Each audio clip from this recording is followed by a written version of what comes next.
même si tu crois que tu es bilingue puis que tu comprends tout, quand tu as mal ou quand ça devient plus complexe, ben... On est déjà un peu précaire, on est déjà un peu nerveux par rapport à ce qu'on a. Que j'avais l'impression, à certains égards, qu'on ne m'avait pas compris.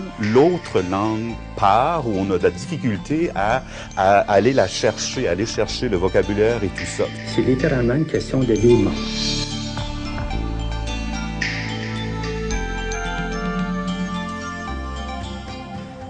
Là, moi, ce que j'ai vécu comme expérience, ça fait déjà quelques années.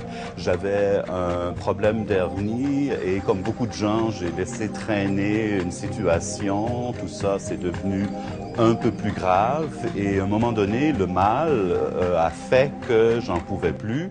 Je n'avais pas nécessairement de médicaments, alors je me suis dit, il faut que je téléphone à des ambulanciers. Je dois maintenant aller à l'hôpital d'urgence parce que je suis incapable. C'est vraiment la première fois que je faisais l'expérience d'un mal extrême dans le dos, dans la cuisse, puis je me disais, là, je suis pas capable, comme on dit. Bon. On téléphone, on arrive chez moi et là, un peu à ma surprise, mais le mal faisait que j'étais un peu dérouté, tout ça, ce sont deux ambulanciers, des anglophones, donc un homme, une femme. Et malgré tout, j'étais quand même assez surpris parce que vivant dans un milieu où on a, comme francophone, des droits garantis par la Charte canadienne, où on a à la fois un hôpital de langue anglaise, mais un hôpital de langue française, moi, je m'en allais naturellement vers l'hôpital de langue française. Alors, je me suis dit, même en quelque part dans le mal, je m'attendais qu'au moins qu'un des deux parle français.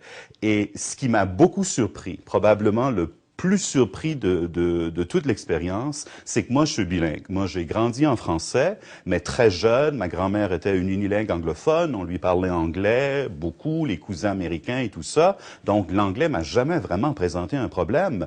Je lis en anglais, j'écris en anglais, j'ai déjà enseigné en anglais. Mais à ce moment-là, à l'arrivée des ambulanciers, j'ai été incapable de leur expliquer en anglais le mal que j'avais. Et plus j'essayais, plus j'étais frustré, plus j'étais fâché et plus ça me faisait mal parce que je voyais en plus que je comprenais naturellement ce qu'ils étaient en train de dire. Et je voyais tout d'un coup qu'ils commencent un peu à rire. Ça m'a, pour vous dire très franchement, j'ai été comme insulté parce que moi, dans l'expérience, le mal était vraiment, comme je vous dis, dans ce que moi je vivais, c'était atroce. Moi, je voulais partir tout de suite pour l'hôpital, qui était quand même pas tellement loin que chez nous. Moi, ma voisine, qui était une amie, est venue et c'est avec elle qui, au départ, j'avais eu une conversation. Puis elle me disait, bon, c'est peut-être pas la fin du monde parce que c'était quelqu'un qui est peut-être un peu plus cartésienne, je dirais, dans son approche à la douleur ou à la souffrance. On va en disant, bon, ça va passer, on peut quand même dors un peu ou tu sais, repose-toi, là, ça va finir par s'installer. Donc, elle, on a finalement contacté les ambulanciers.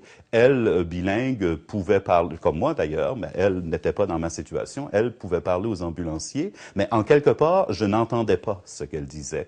Je la voyais parler aux ambulanciers, mais j'étais pas en mesure d'entrer dans la conversation. Et ça aussi, c'était encore une frustration supplémentaire de me voir exclu. Finalement, je suis pas allé à l'hôpital.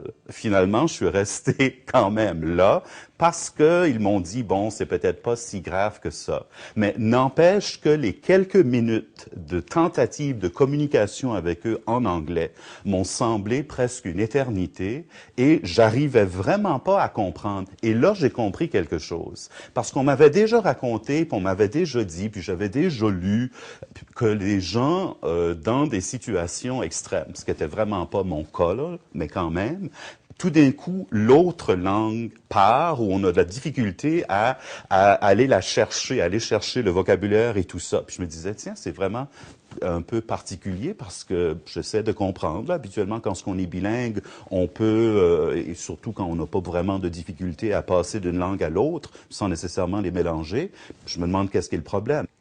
Où je me suis vu, c'était presque comme un petit enfant qui avait besoin de sa mère. Donc, ma mère parle français, c'est sa langue maternelle, c'est la mienne. J'avais besoin d'être sécurisé, j'avais besoin de soins. Je sentais que dans ce que je vivais, ce qui était plutôt j'étais quand même en robe de chambre, j'étais littéralement écrasé sur un divan, j'avais de la difficulté à me lever parce que dès que je bougeais un peu, le mal devenait beaucoup plus prononcé et ça paralysait presque la possibilité de bien communiquer.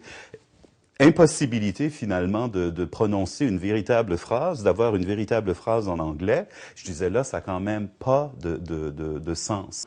Les gens qui ne comprennent pas l'anglais et qui arrivent dans des institutions ou avec des spécialistes de langue anglaise, c'est pas vrai qu'un simple intermédiaire ou qu'une traduction va vraiment aider parce qu'on est là, on n'est pas là pour acheter des chaussures quand même, hein? On est là pour avoir des soins, surtout lorsque c'est beaucoup plus grave que ce que j'ai vécu. Et je me suis dit non, ça marche pas. Et dans des communautés où c'est un droit, ce que nous avons par exemple, qui n'est pas seulement une volonté ou un vœu pieux, nous c'est un droit qu'on a de se faire servir en français. Dans le domaine de la santé, là je me suis dit c'est pas négociable. Depuis ce jour, je suis devenu un promoteur finalement des services de santé en français, mais vraiment sans qu'on ait à négocier, sans qu'on ait à entrer dans le jeu des coûts supplémentaires, de ce que ça représente, parce que lorsqu'on entre dans ce jeu-là, tous les autres services en français, on pourrait avoir la même lecture à ce sujet-là. Moi, c'est certain que comme expérience, je me suis dit, il y a eu la dimension personnelle, peut-être de mieux comprendre et un peu le choc de dire, mon Dieu, encore une fois, moi qui vis ce bilinguisme presque au quotidien, de dire dans des situations que ça peut pas nécessairement partir, mais qu'encore une fois que j'y ai pas accès suffisamment pour être articulé, pour être présenter ma situation et tout. Mais ça m'a aussi, je pense, rendu beaucoup plus empathique à la cause des gens qui, eux, ont beaucoup de difficultés à parler la langue anglaise. Même juste se présenter aux médecins, aux spécialistes pour parler d'un certain problème, je sais pas, au poumon, à la jambe, même si c'est pas grave, pour communiquer directement. Déjà, dans le système actuel qu'on a au Canada, quand on a devant soi, à l'hôpital ou ailleurs, un médecin ou une spécialiste, on ne l'a pas pour 3-4 heures, on l'a pour un petit créneau. Et déjà, si la personne est francophone, comme nous, on a si peu de temps à se faire comprendre. Et c'est même pas vrai toujours que lorsqu'on parle la même langue, qu'on sera vraiment compris, que ce que moi j'explique ou ce qu'on est en train de me dire, parce que moi, ma formation n'est quand même pas dans ce domaine-là et la science médicale évolue tellement vite que je comprends, les médecins, les spécialistes ont un vocabulaire qu'ils vont pas décliner finalement à un point tel que ça voudrait peut-être plus rien dire. Donc, il faut déjà faire tout un effort pour les comprendre. Eux, la même chose pour soi. Ajouter à ça maintenant qu'on va changer de langue, on va changer même de registre de communication, qu'on va avoir une personne entre les deux. Si c'est quelque chose de très intime que je suis en train de livrer à quelqu'un que je rencontre pour la première fois, une situation médicale, je veux pas nécessairement là que ça fasse la une des journaux et je veux pas nécessairement que la personne que je connais pas. Encore une fois, si c'est pas un ami qui est proche ou un parent, je remettrais un peu en question même la communication à trois, là, avec une personne, un tiers qu'on connaît pas, bon, qui parle la même langue que nous, mais si c'est à elle ou à lui que je dois me confier et ensuite on entend la traduction, c'est pas évident.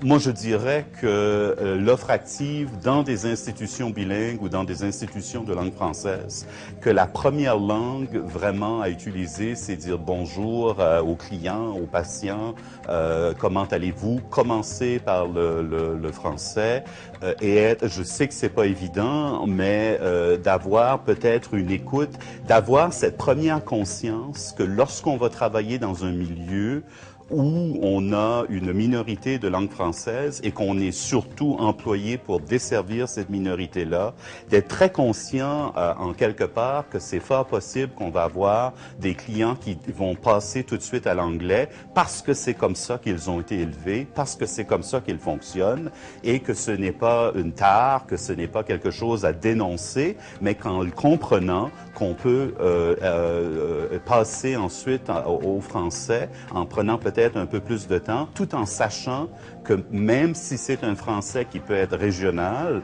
il y a quand même des moyens de communiquer parce que ça va être dans cette langue française-là que le client, la cliente va quand même donner l'information la plus près d'elle, la plus intime. Et il me semble que lorsqu'on est des professionnels de la santé, c'est cette information-là qu'on cherche. Parce qu'en quelque part, ce professionnel de la santé, en milieu minoritaire, c'est pas seulement un professionnel de la santé, il devient aussi un genre d'agent, si on veut, parce qu'il va travailler dans un milieu spécifique. Il me semble que ce serait la même chose s'il allait travailler dans d'autres milieux. Ça doit vraiment faire partie un peu de son genre, de son coffre à outils qu'il doit utiliser lorsqu'il arrive dans cette situation.